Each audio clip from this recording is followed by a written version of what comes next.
Everyone welcome back to my channel. आज इस video में हम पढ़ने वाले हैं क्लास 8 का जो साइंस का चैप्टर 5 है, जो कि है कोल एंड पेट्रोलियम। हम इसको डिस्कस करने वाले हैं और ये पार्ट 1 है वीडियो का।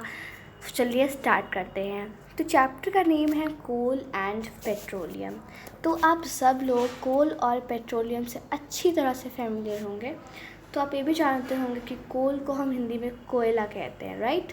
कोयला एंड पेट्रोलियम से आप लोग फेमिलियर होंगे ही। So let's begin the chapter. We use various materials for our basic needs, यानी कि हम बहुत से अलग अलग मटेरियल्स को यूज़ करते हैं अपनी डेली लाइफ में अपने नीड को सेटिस्फाई करने के लिए। Some of them are found in nature and some have been made by human efforts. तो जो हम मटेरियल्स डेली यूज़ करते हैं, हमें उसमें से बहुत कुछ नेचर से मिल जाता है, यानी कि प्रकृति से मिल जाता है, और उसमें से कुछ हम ह्यूमन मेड है कि हम खुद बनाते हैं। Activity 5.1 make a list of various materials used by us in daily life and classify them as natural and man made. तो हमें एक टेबल दिया गया है, 5.1 एक्टिविटी दी गई है। तो टेबल में हमें दिया गया है नेचुरल और दिया गया है मैन मेड। तो हमें कुछ ऐसे मटेरियल्स लिखने हैं जो कि नेचर से मिलते हैं, इसको यहाँ लिखेंगे, और जो मैन मेड से मिलते हैं हम उसको यहाँ लिखेंगे। तो नेचुरल से लाइक हमारा एयर हो गया, सनलाइट हो गया, वाटर हो गया, मिनरल्स हो गया। सो ये सब नेचुरल में आ गया। मैन मेड में कुछ भी जो कि ह्यूमन बनाते हैं, लाइक सीजर, जो भी आसपास है, आप ध्यान दीजिए उस पर कि वो नेचुरल है या मैन मेड है। Like telephone is also man made resource. तो does this list include air, water, soil and minerals? तो पूछा जा रहा है, क्या ये जो लिस्ट बनाया है आपने एक्टिविटी 5.1, क्या आपने इसमें एयर, वाटर, सॉइल और मिनरल को इंक्लूड किया है? यस, हमने किया था। कहाँ किया था? किस वाले में? मैन मेड में किए थे, राइट? नो, मैन मेड में नहीं, हम लोग नेचुरल में किए थे। ओके, तो यस, हमने इसको किया था इंक्लूड। किस में किया था? नेचुरल रिसोर्स, नेचुरल में किया था, right? Since all these are obtain from nature, तो ये सब हमें, यानी कि एयर, वाटर, सॉयल और मिनरल हमें कहाँ से मिले? नेचर से मिले, यानी कि प्रकृति से मिले। They are called natural resource. So they are called natural resource. तो नेचर से मिले थे, इसीलिए इसको हम बोलते हैं नेचुरल रिसोर्स। तो फ्रेंड्स, एक वर्ड आया होगा रिसोर्स। इसका मतलब ये होता है, हिंदी में इसको बोलते हैं संसाधन। क्या कहते हैं? संसाधन। इसका मतलब होता है कि anything that is use to satisfy our need is called a resource. यानी कि ऐसी कोई भी मटेरियल जो कि हमारी नीड को सेटिस्फाई करने के लिए होता है, उसको हम रिसोर्स कहते हैं। ठीक है, फिर है can we use all are natural resources forever. तो मुझे क्वेश्चन पूछ रहा है कि क्या जो नेचुरल रिसोर्स हमारे पास हैं, लाइक एयर है, वाटर है, मिनरल है, सनलाइट है, क्या इसको हम हमेशा हमेशा के लिए यूज़ कर सकते हैं? चलिए इसका आंसर ढूंढते हैं हम लोग। Can air, water and soil be exhausted by human activities? तो एक और क्वेश्चन पूछा रहा है कि क्या एयर यानी क्या हवा, वाटर यानी कि पानी, और सॉयल यानी क्या हवा, पानी और मिट्टी जो है, एग्जॉस्टेड मीन्स होता है ख़त्म हो जाना। क्या पानी, एयर और सॉयल, क्या ये सब ख़त्म हो जाएगा ह्यूमन की, जो ह्यूमंस एक्टिविटीज़ करते हैं हमें डेली लाइफ में, कि जो ह्यूमंस की गतिविधियाँ होती हैं, क्या उसमें ये सब वाटर, एयर और सॉयल ख़त्म हो जाएगा? You have already studied about water in class 7।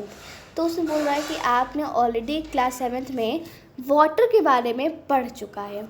Is water a limitless resource? क्या वाटर एक लिमिटलेस रिसोर्स है? In the light of the availability of various resources in nature, natural resource can be broadly classified into two kinds. तो इसीलिए हम natural resource को broadly classified किए हैं दो भागों में, टू काइंड्स में। तो पहला हमें यहाँ पर जो फर्स्ट काइंड है वो है, फर्स्ट जो हमारा है वो है पहला हमारा है इनएग्जॉस्टेबल नेचुरल रिसोर्स और दूसरा है एग्जॉस्टेबल नेचुरल रिसोर्स। तो चलिए पहले हम लोग पढ़ते हैं इनएग्जॉस्टेबल रिसोर्स।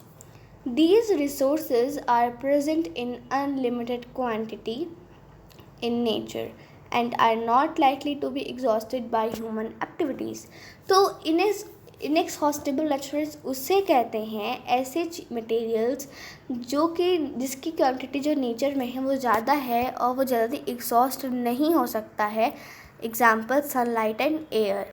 ठीक है. दूसरा हमारा है exhaustible natural resource. The amount of these resources is nature is limited. तो they can be exhausted by human activities. Examples of these resources are forest, wildlife, minerals, coal, petroleum, natural gas, etc.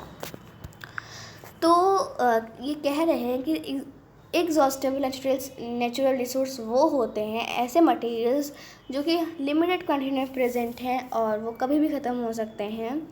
Example है जैसे कि resources like forest हो गया. Example forest अगर हम बहुत deforestation करेंगे यानी कि अगर हम पेड़ों को कट करेंगे तो फॉरेस्ट जो है वो ख़त्म हो जाएंगे. वाइल्ड लाइफ यानी कि एनिमल्स ख़त्म हो जाएंगे. उनको रियर किया जाता है ना, खाया जाता है लाइक वगैरह, तो उससे ख़त्म हो सकता है, एग्जॉस्ट हो सकता है.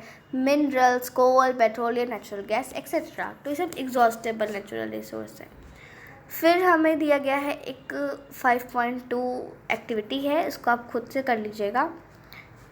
फिर है assume that the eatables in the container represent the total availability of an exhaustible natural resource like coal, petroleum और नेचुरल गैस. तो ये तो जब आपको ये फर्स्ट पैरा यानी कि जो यहाँ से यहाँ तक दिया है, यहाँ से लेकर यहाँ तक दिया है, ये इसी एक्टिविटी से रिलेटेड है 5.2 से. तो आप लोग इस एक्टिविटी को पढ़ लीजिएगा और फिर आप लोग इसको आंसर दे सकते हैं. इसका इसमें कुछ क्वेश्चंस पूछ रहा है, इसका आप आंसर दे सकते हैं यहाँ से. फिर है in this chapter we will learn about some exhaustible natural resource. यानी कि इस चैप्टर में हम कुछ एग्जॉस्टेबल नेचुरल रिसोर्स के बारे में पढ़ेंगे. सो मैंने आपको बताया था कि एग्जॉस्टेबल नेचुरल रिसोर्स वो रिसोर्स होते हैं जो कि ह्यूमन एक्टिविटीज़ से ख़त्म हो सकते हैं. ठीक है. Like coal, petroleum and natural gas. तो पेट्रोलियम, कोल और नेचुरल गैस जो है ये सब इसके एग्जाम्पल हैं. किसके एग्जाम्पल्स हैं? एग्जॉस्टेबल नेचुरल रिसोर्स के. ठीक है.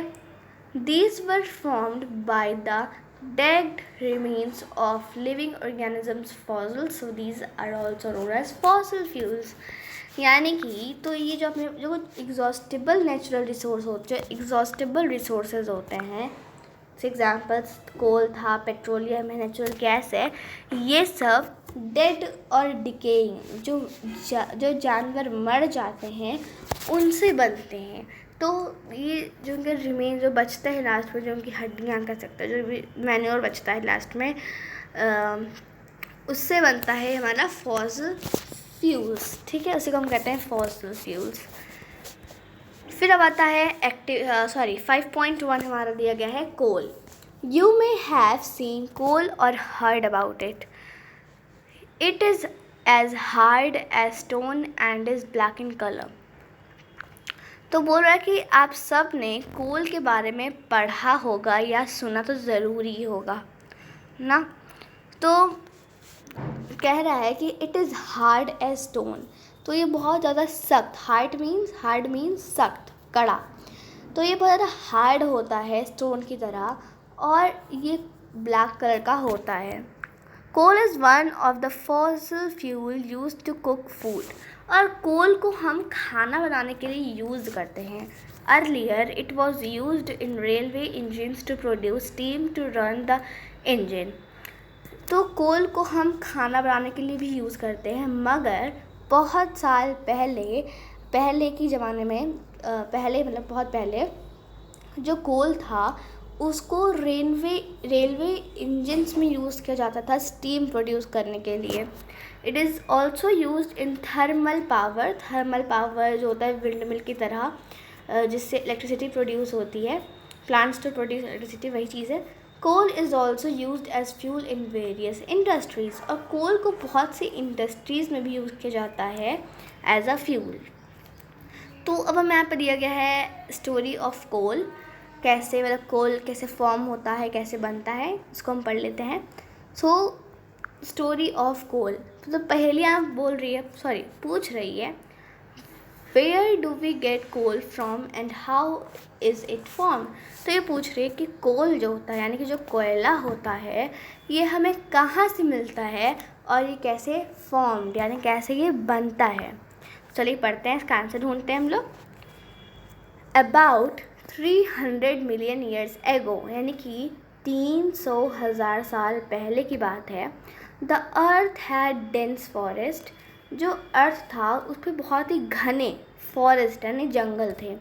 इन low lying wetlands area, wetlands area means होता है थोड़े से नीचे में थे, थोड़े से गड्ढे टाइप में फॉरेस्ट थे, थोड़ा नीचे की तरफ थे, अंदर थोड़ा मतलब थोड़ा सा बेंड थे अंदर की तरफ, तो बहुत ज़्यादा वेटलैंड एरियाज़ में फॉरेस्ट थे। Due to natural processes like flooding, तो एक बार क्या हुआ, मैं आपको ये जो दिया गया है स्टोरी ऑफ कोल यहाँ से लेकर यहाँ तक, मैं आपको इस शॉर्ट में बता देती हूँ इसमें क्या होता है। तो 300,000 सालों के पहले की बात है कि जो अर्थ था उसमें बहुत डेंस फॉरेस्ट थे यानी कि बहुत घने जंगल थे वेट एरियाज़ में। तो एक बार क्या हुआ, उसमें बाढ़ यानी कि फ्लड आ गया और जो फॉरेस्ट थे वो सॉइल के अंदर बरीड हो गए। बरीड मतलब होता है दब गए, ठीक है, दब गए। बरीड मतलब होता है दब गए, ठीक है। तो एक बार बाढ़ आया और जो फॉरेस्ट थे वो मिट्टी के अंदर दब गए, बरीड हो गए। एज मोर सॉइल डिपोजिटेड ओवर देम, और फिर सॉइल और मतलब गिरता जा रहा था और वो बहुत ज़्यादा बरीड हो जा रहा था। दे वर कॉम्प्रेस्ड, वो एकदम कॉम्प्रेस्ड हो गए थे, उनका टेम्परेचर बहुत ज़्यादा बढ़ गया था। The temperature also rose as they sank deeper and deeper. तो जैसे सवाल जाता गया वो और गहरा हो गया और वो एकदम वहाँ का जो टेम्परेचर था वो एकदम बढ़ गया था। फिर हाई प्रेशर के कारण जो डेड प्लांट्स और एनिमल थे उसके अंदर, फॉरेस्ट के अंदर जो दब गए थे, वो स्लोली कन्वर्टेड टू कोल, वो अचानक से कोल में कन्वर्ट हो गए। As coal contain mainly carbon, तो कोल जो होता है बहुत ज़्यादा कार्बन, एक गैस है, इसको प्रोड्यूस करता है कार्बन। तो जब डेड वेजिटेशन जो अंदर डेड वेजिटेशन थी, लाइक पेड़ पौधे थे, जो डेड प्लांट्स थे और डेड एनिमल्स थे, जब वो अचानक से कोल में बदल गए तो इसी प्रोसेस को हम बोलते हैं कार्बनाइजेशन। क्या कहते हैं? Carbonisation. Since it was formed from the remains of vegetation, coal is also called as a fossil fuel. तो ये किससे बना? कोल किससे बना? ये डेड प्लांट्स और एनिमल से बना, तो यानी कि फॉसिल से बना, तो इसीलिए हम इसको कहते हैं फॉसिल फ्यूल। तो coal is also a fossil fuel. तो अब यहाँ बात आती है कोल माइन की। जैसे तो कोल माइन मतलब होता है कि ऐसी जगह जहाँ पर मतलब कि मिट्टी दब गई हो कुछ नेचुरल प्रोसेसेस के कारण और वो कोल में कन्वर्ट हो गए हों, तो जहाँ से कोल को निकाला जाता है उसको हम बोलते हैं कोल माइन। देख सकते हो कि मशीन खड़ी है एक और एक कोल को निकाल रही है, यही है ये। तो जब कोल को गर्म किया जाता है हवा में तो वो बहुत ज़्यादा कार्बन डाइऑक्साइड गैस निकालता है, बहुत ज़्यादा कार्बन डाइऑक्साइड निकालता है। Coal is processed in industry to get some useful products such as coke, coal tar and coal gas.